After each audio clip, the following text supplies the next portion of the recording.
Good morning, children. Welcome back to social class from Economics, Grade 9, People as a Resource.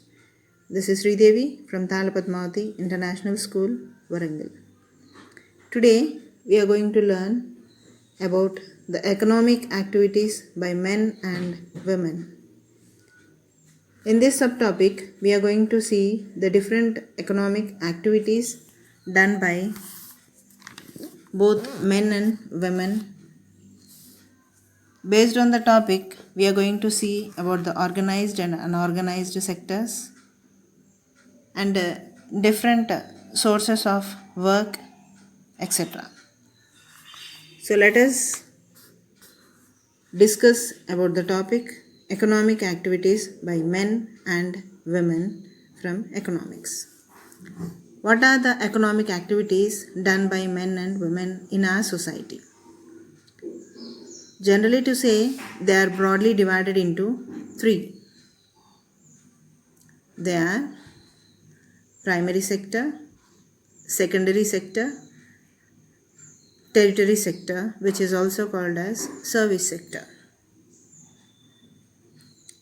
You can see in the image, children, what are the different activities done in primary, secondary and tertiary.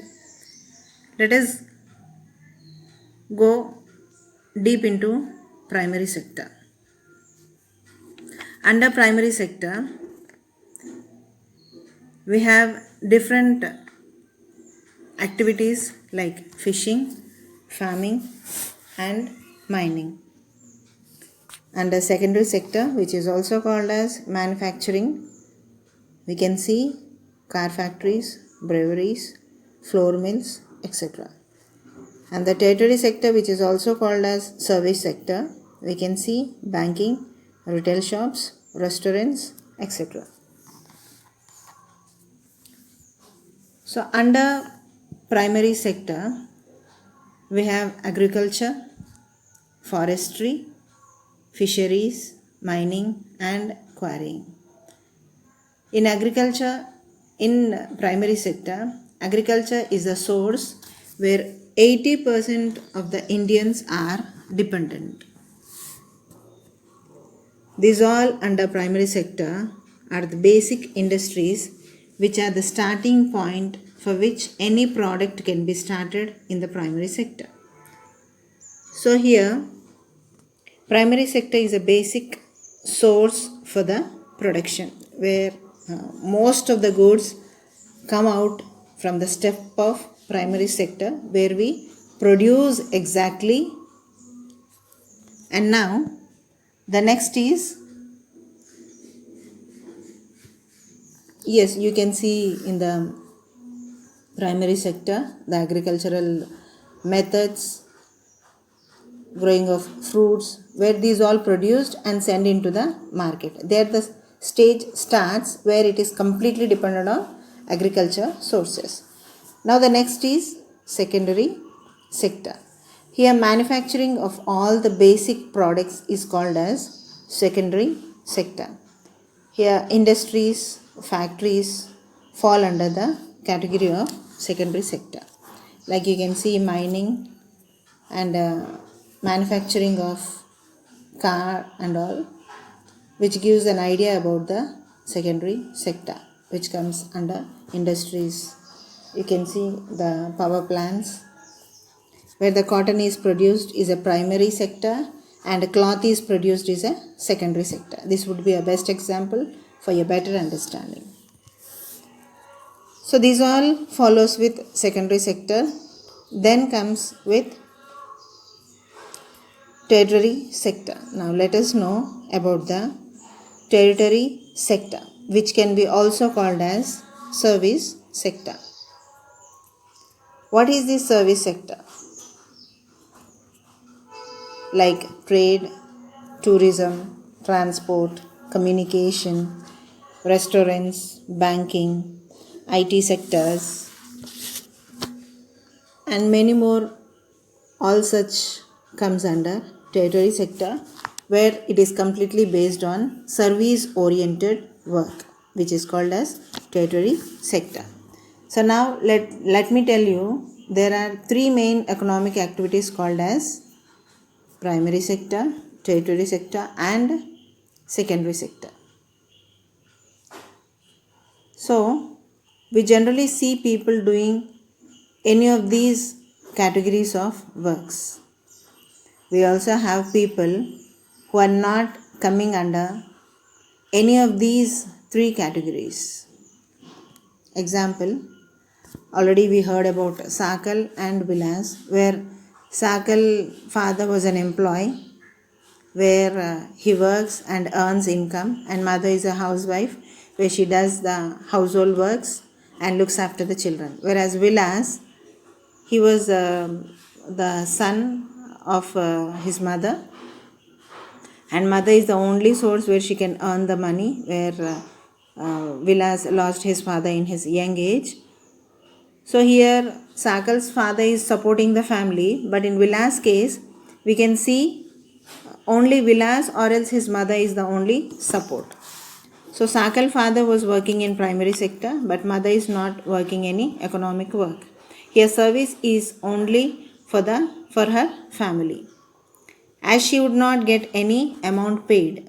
So there is no economy getting added from her side to the country or the family. So she will not fall under the category of sources or the primary, secondary or tertiary sector. Of course, she is doing the work, but under economic terms, she is not working anything. So now let's take the other example about Vilas' mother. She is selling fish. She is even looking after her family. She is able to earn or she is able to get paid for that work. So the payment which is calculated is only can be when we go out and work. But whatever you do in the house cannot be as the market activity. So other things is agricultural products which are sold in the market. When we take into the market, like Bhutta Chaudhary, he sells the agricultural products and earns some money for his family and maintaining his family. So through market he gets some amount which is called as economic activities and non-economic activities. So in this case, Vilas' mother is comes under economic activities as she earns money, whereas Sakal's mother is a housewife. She comes under non-economic activities. So you need to market your activities and earn some compensations for your service. It can be physical service or some educational service, whatever it may be. So here in the case of Sakal and Vilas family, we noticed that Sakal mother is not paid anything for her work as she does on the household activities, whereas Vilas mother goes out and does some services through selling the fish in the market, and she is paid for that. So nowadays the system of tradition changed. Though women looks after the household works, she cares the children, she looks after the children, she does all the household work like cooking, washing, maintaining the house and all. Whatever the work she does is the most important work where a family depends on a woman. So it is the major role of a woman in the society where she is responsible to look after her husband, even the age-old parents and even the children. So here she can't avoid such all responsibilities out of her family, where she is the only person who can cares, who can pampers, who can supports in all the ways to the family. So being a mother or being a woman, it is a part of her responsibility to look after the family. At the same moment, presently society is in such a way where woman is being supported with good education as well as job. Both the women are playing both the household works as well as facing the society and the challenges to prove themselves in the society. Now let us know about the organized sectors and unorganized sectors. Nowadays, the system of tradition changed. Both men and women are equal in any work. So, and when we talk about Sakal with his hard work, he introduced a new software and he changed the working style in the office. He was being acknowledged with the promotion where his hard work is given a good recognition, and definitely it would be based on his education or anyone's education qualification surely recognizes their own position in the society. All this process is possible only when we are in the market activity. If not, it is not possible. So, the sectors which are called as the organized and unorganized sectors. Organized sectors are those where the employee is having guarantee for his time, and he got some benefits like fixed hours, health care, insurance coverage, proper leaves, and supported for both the men and women, and provident fund deduction for future savings. Even emergency leaves are being given, even maternity leave is given for women. All such benefits are only given in the organized sector, where they are completely under the responsibility of government, where there is a systematic method followed by the entire company or the firm, or else whatever it is under organized sector. So when it comes to unorganized sector, there are 60% of Indians who are falling under the category of unorganized sector, where there is no guarantee of job or work, no fixed pay, or no such extra benefits which are given in unorganized sector. And most of the women comes under the category of unorganized sector, even men also. When it comes to the working style of Indians and education qualification in India, it varies a large difference in India between men and women. So in unorganized sector, they lost their security of life, they don't have any benefits of health, they don't have any leaves or any such benefits which are seen in the organized sector are no way supported in the unorganized sector. So they are completely insecure in their jobs. But still most of the people in our India are completely dependent on unorganized sectors. So when it comes with education, literacy rate in India is 65%. But when it compares to the men and women, it is only 50% variation, and men are 50% more educated than women. There are so many such family traditions or culture which are not still making the women to face the society and get educated.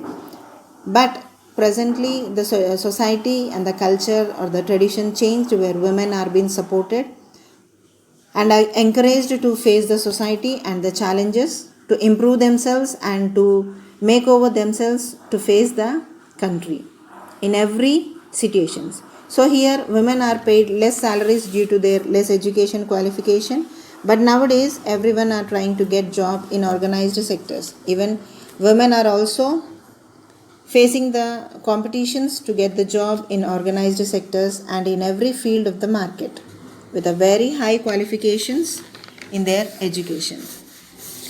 And even women are going in the way of high opportunities and providing themselves as they are not less than the men. So many such careers in the society, like lawyers, doctors, army, company CEOs, more and more are being provided in the society, even and proving themselves. And now coming to the point where they are well educated, women and men are given the equal status in the society, and they are being paid par with the same salaries as a working of their capacities and capabilities have changed the society. And with their high qualification, the women also have come to the equal status with the men. All these changes can be possible only when education quality is maintained. So this is what the value of education and the economic activities based on the lesson. I hope you have understood very well, children, which has given the equal status about the men and women. We heard about the capabilities based on the working conditions, organized and unorganized. I hope you understood. Have a good day.